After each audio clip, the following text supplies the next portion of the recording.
then codependency is you depending on me for your happiness.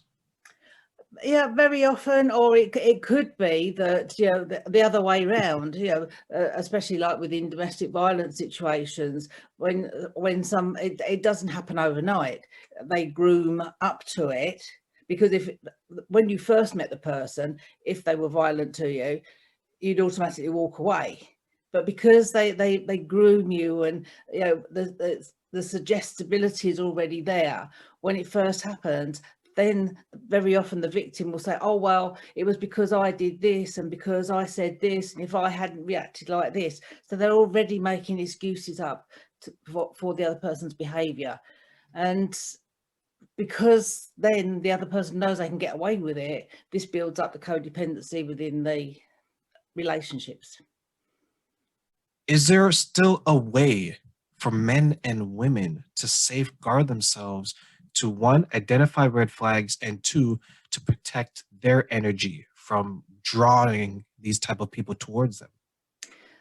This is the whole thing about your boundaries. If you are secure in yourself and you're confident in yourself, when people cross the boundaries, you are strong enough to say no.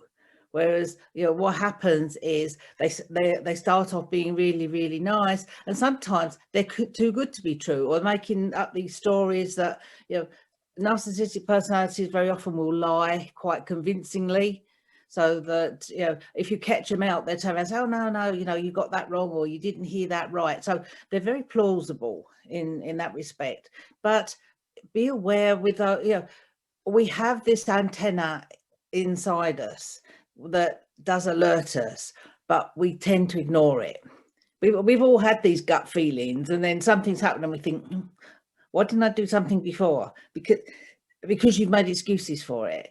But if you are aware of these, then you can actually see it.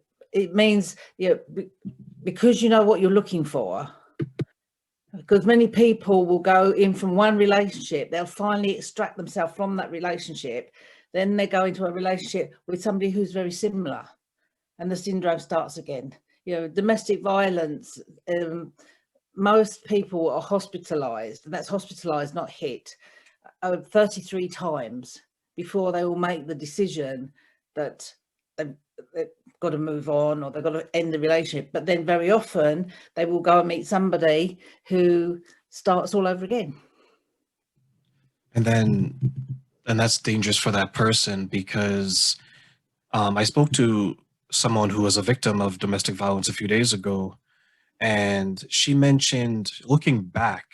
And it's interesting that when you look back on many things in life, right, you begin to say that was a turning point, where that's when this person started to show who they are. She mentioned something interesting. She mentioned, at least to me, she said before she met this person, she was at such a low point in her life that she believed, in a way, it put her in a situation to be vulnerable because she felt vulnerable. And when this person came in, even though, to your point, it was too good to be true, because she wanted someone around, because she was having difficulty loving herself, she wanted someone just to love her in a way that she was unable to love herself.